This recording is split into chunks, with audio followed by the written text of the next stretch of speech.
There's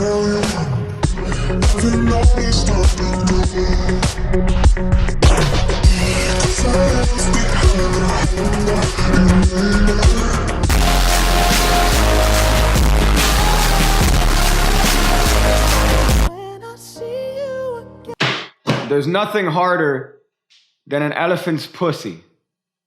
And also pickpocketing, which is why today I'm going to show you a card trick where you could emulate the action of pickpocketing without really having the cold hard skill of the European classic family fun adventure that is pickpocketing. So here you need a regular deck of cards, a regulation deck of cards here that's mixed and shuffled, and the spectator selects any old card they want. So let's say it's this hot old card right here. This card gets put in the middle of the deck and false shuffle to your heart's content here. You could false shuffle the shit out of this deck right here. But ultimately the deck is turned around, and you told the spectator that you're going to show them the cards here, and just to confirm if they could see their card within this small pile of cards here. So you show them these cards one at a time, and you ask them if they could see their cards somewhere inside of this pile. Of course, the spectator is going to respond with an overwhelming yes, and you say, "Relax, sir. This isn't an elephant's pussy." So you hand these cards to the spectator, and you tell them to hold them in their hand, much like that of an African child here. So you hold the spectator's hand here, and you say, "I'm going to try to pickpocket you, sir. So let's see how good we could do here." "Yeah, I'm feeling good here." "Yeah, definitely." So you manage to take one card, and lo, it be the spectator's selected playing card. And of course, they look inside of the pile in their hand, and their card is nowhere to be found, thus concluding this powerful yet somewhat arousing card trick.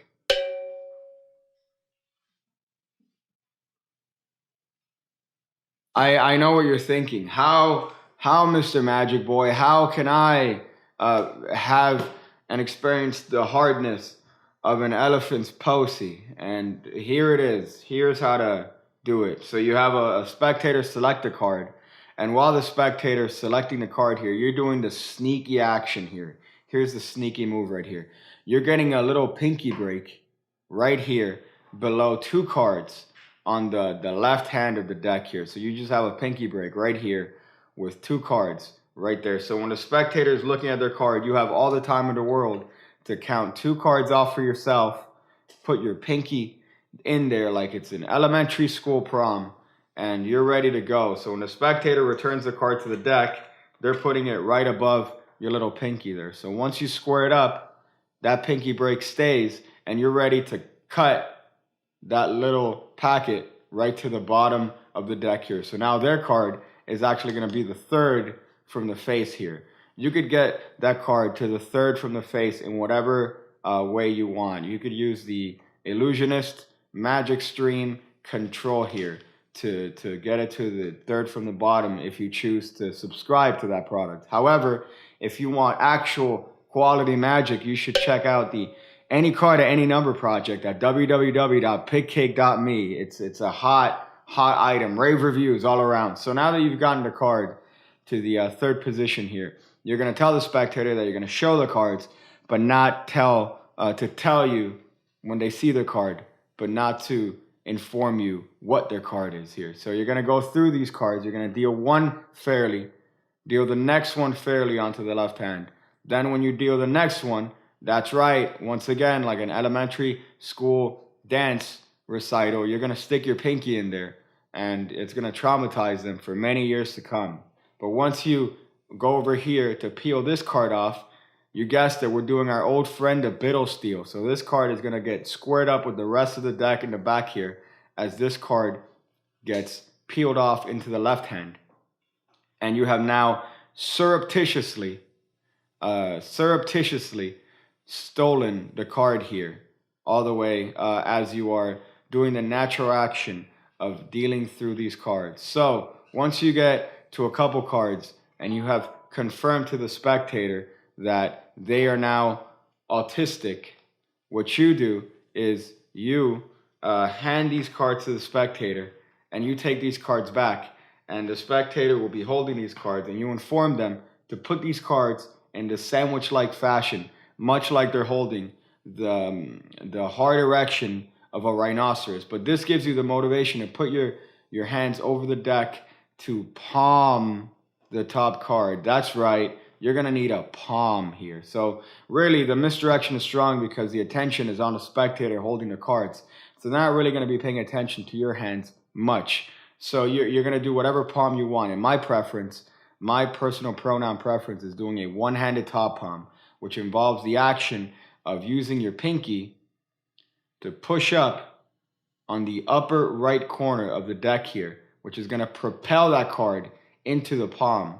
That's my preferred pronoun technique there to the palm method. However, if you want, what you could do is a classic push off here. So you push the card off with your thumb, then you push with your pinky, which is going to push that card right in the palm and put it there. However, with the misdirection, you could just hold the cards in this sort of way until the card actually sticks to your palm because of your sweaty fucking palm. So you could do whichever technique you want, but ultimately the card has to end up in your palm there. So you hold the cards and you say, sir, okay, I'm gonna try to extract that card from you. And at this point, really, it's up to you how you decide to extract the card from the spectator. You could do the classic bump technique.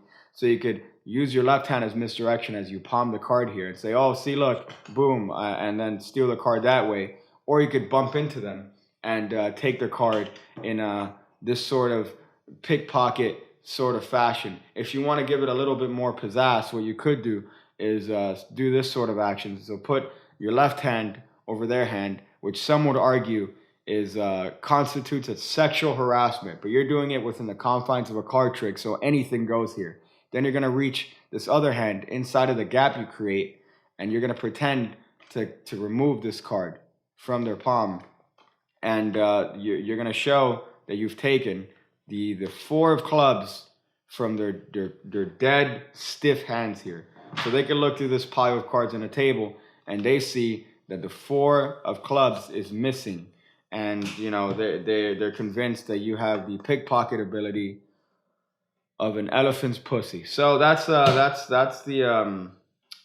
bare bones method of this. There are so many variations to this. You could have the spectators put these cards in their pocket, and then you do the pickpocketing that way. You can have them put it inside of other saucier areas, if you know what I mean, and do the pickpocketing that way. If you want, you could try to experiment with ways to avoid a palm. So maybe you could do this sort of technique. They're holding the cards in their hand. You have their card on top of the deck. They have the cards in this sort of fashion. So you reach underneath their hand. You push off the top card here and clip it between the finger, the forefinger and the middle finger, as you do this sort of action underneath their hand, pretending like you have extracted this card from somewhere within the mess of hands and cards here. And this way involves no palm. Once again, that move is you're just pushing the card up here, clipping it between the forefinger and the middle finger here.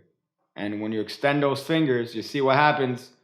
Oh yeah, not only are you extended, but the card is also extended here. So you can now reach in underneath their palm, take out this card, and say, see, I've stolen this card surreptitiously from you, sir. Check your pile. They check their pile, and not only are they fully erect at this point, but they notice that their card is missing.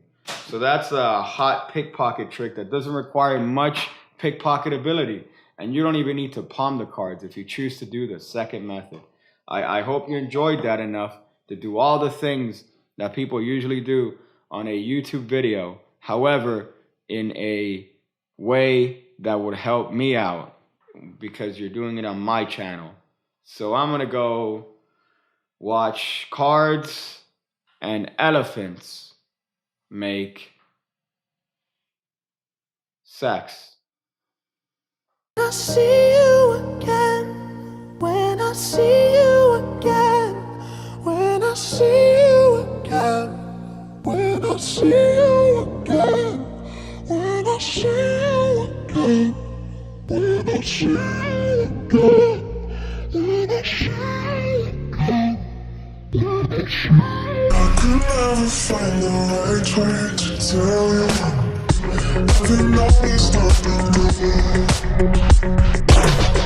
'Cause I left behind a hunger and anger.